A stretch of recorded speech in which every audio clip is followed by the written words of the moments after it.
les amis, c'est Sandrine, bienvenue sur ma chaîne YouTube. J'espère que tout le monde se porte bien. Si vous souhaitez vous abonner comme d'habitude, on s'abonne, la cloche de notification. Et c'est un peu la deuxième vidéo que j'étais censée sortir hier, mais que j'ai eu un petit souci entre guillemets. J'avais trop du mal à me concentrer pour la faire, je me suis dit c'est pas grave. J'attends, dans le pire des cas, je la fais demain, donc aujourd'hui. La seule petite chose que je vais vous demander, parce que bien évidemment je vais vous laisser l'espace commentaire ouvert, pour que vous puissiez donner votre avis. Pour les personnes qui pourraient être, par exemple, contre, vous allez vite comprendre de toute façon avec la vidéo, n'allez pas non plus agresser les personnes qui pourraient être pour et compagnie. Moi perso, les personnes qui peuvent être contre, en fait, j'ai rien contre en fait. Voilà, chacun son avis. Le seul truc, c'est que je pense qu'on va peut-être pouvoir en discuter du sujet les uns avec les autres, mais sans forcément avoir besoin de s'agresser. Donc, vous allez vite comprendre pourquoi. Avec le sujet du jour, c'est par rapport au vaccin de la Covid-19. Donc, je pense que vous comprenez peut-être du coup mieux maintenant pourquoi. J'avais fait un peu aussi cette première vidéo hier et que je vous rappelle du coup là pour le coup de ne pas vous agresser les uns les autres, surtout pour les personnes qui m'avaient totalement contre. J'ai pu rencontrer plusieurs personnes qui étaient vraiment totalement contre l'idée de se faire vacciner tout court par rapport à ce vaccin. Euh, Après ça, d'une certaine manière, je peux les comprendre, comme je peux comprendre les personnes qui sont un peu comme moi, qui sont à la fois pour et contre, dans le sens où de base, je peux être pour dans le sens où tous les autres vaccins, généralement, on les fait. Donc c'est vrai que je me dis pourquoi pas, on ne ferait pas celui-là. Mais c'est vrai que je peux être aussi en partie contre, dans le sens où ce vaccin, ils l'ont sorti quand même très vite, peut-être un peu trop vite, et qu'on n'a peut-être pas forcément assez de recul euh, par rapport du coup à ce vaccin. Mais bon, voilà. Après, à un moment donné, c'est vrai que des personnes comme moi qui peuvent être en fait vraiment dans l'entre-deux, à la fois pour et contre, c'est vrai qu'on peut avoir tendance, des personnes comme moi, à se dire bah tiens, on va peut-être attendre encore un petit peu pour se faire vacciner. Mais c'est vrai que si à un moment donné, c'est ça que aussi moi je me dis, on ne peut plus se faire les petits voyages à l'étranger. Pourquoi? Parce qu'on va pas être vacciné. Euh, Par rapport aussi tout ce qui peut être du coup les festivals et compagnies qui du coup commencent à revenir parce que du coup voilà, on n'a plus les couvre-feux, que petit à petit ils sont en train de revoir les trucs, tous les restaurants, les cinémas et compagnie, que voilà, à un moment donné, ça peut être bien de voir les concerts par exemple en visio, mais ça peut être bien aussi de pouvoir être directement sur place parce que l'ambiance est totalement différente et que voilà, à un moment donné, même si on a ce système encore pour le moment de jauge, euh, le fait de pouvoir se faire vacciner, je me dis si c'est ça qui peut déjà moi m'empêcher, comme pour beaucoup euh, qui ont juste envie de pouvoir continuer à profiter de la vie en fait, et que voilà, on se dit pourquoi pas. Voilà. Et c'est vrai que moi je suis aussi comme ça, et c'est vrai que j'ai qu'une envie, c'est de me dire tiens, j'aimerais bien pouvoir voyager à l'étranger et que j'ai pas envie forcément que ça m'empêche à cause du fait que je ne sois pas vaccinée. Bon, cette année, de toute façon, je vais devoir me prendre des congés. Je sais que cette année, je pars pas à l'étranger parce que bon, j'aimerais bien pouvoir profiter un petit peu à droite à gauche par rapport à la France, mais c'est vrai que l'année prochaine, j'aimerais bien pouvoir partir. Et c'est vrai que beaucoup se disent à quoi bon faire le vaccin si le vaccin n'empêche pas de se faire choper par le virus. Et un truc qu'il ne faut pas oublier non plus, c'est que c'est pas par exemple, il y a un autre exemple, par exemple, pareil, par rapport à une maladie et le vaccin, la grippe, c'est pas parce qu'on va être vacciné que cela empêche d'avoir la maladie, sauf que les symptômes, on peut les avoir moins forts.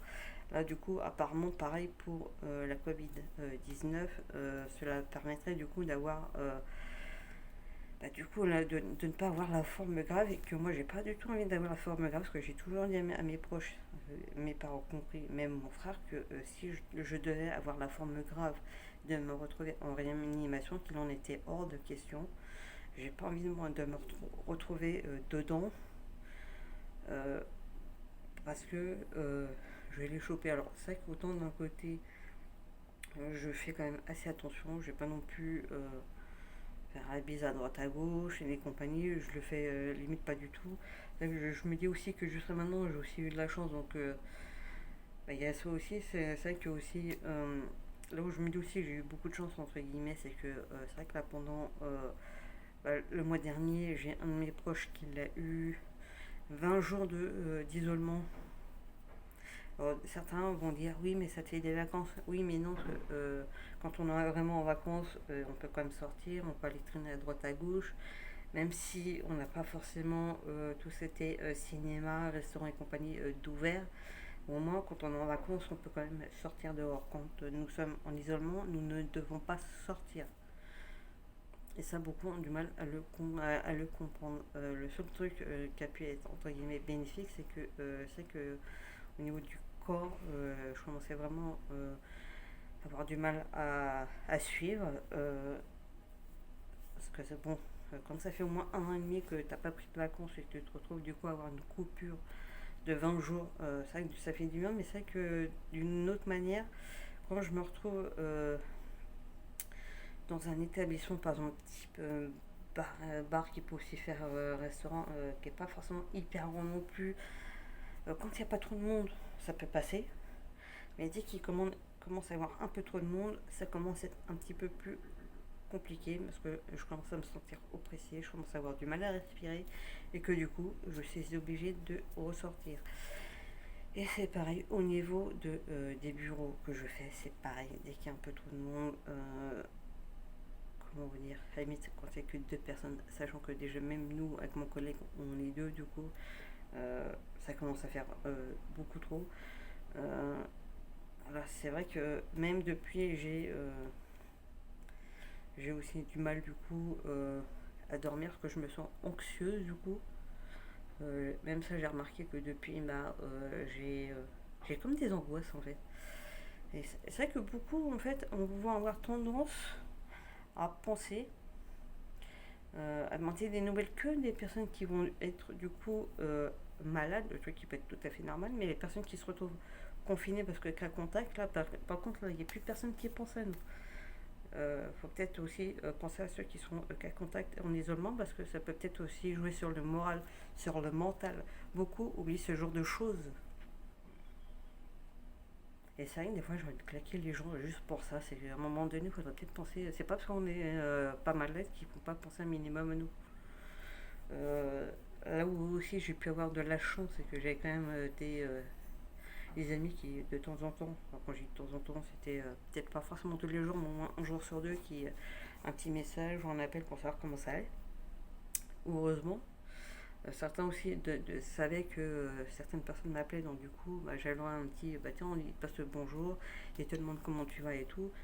Ça, c'est le genre de truc en fait qui aide quand même à tenir, mais c'est vrai que ça peut jouer aussi sur le mental, sur le moral, et ça, beaucoup nous oublient. Et que voilà, donc c'est vrai que moi personnellement, je suis autant pour que contre. D'ailleurs, j'ai ma première injection samedi. La deuxième dans un mois à peu près. Voici le.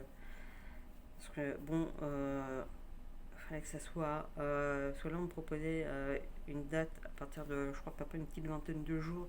Parce que je crois qu'ils, d'ailleurs, ils ont réduit. Je me suis dit non, au moment. Parce que moi, il n'y a que le samedi. Je préfère vraiment le samedi dans le sens où.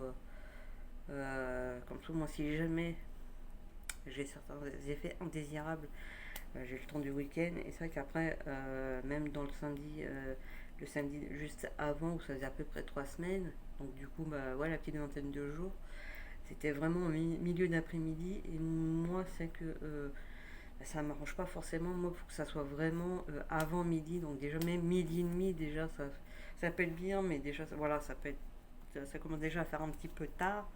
J'ai pas forcément envie de prendre hyper tôt parce que c'est vrai que j'ai tendance à me coucher un peu tard, que j'ai un peu du mal à me réveiller. Mais bref, c'est vrai que sachant qu'ils sont pu nous garder à peu près une petite quinzaine de minutes au cas où. Donc, moi perso, je vais le faire. Et d'ailleurs, n'hésitez pas à donner votre avis dans l'espace commentaire, à dire si vous avez l'intention de vous faire à un moment donné vacciner, que ce soit maintenant ou si vous attendez un petit peu. Mais voilà, bien évidemment, échanger entre vous et entre nous dans la courtoisie, dans le respect des avis de chacun. et à bientôt pour une prochaine vidéo et surtout prenez soin de vous les amis.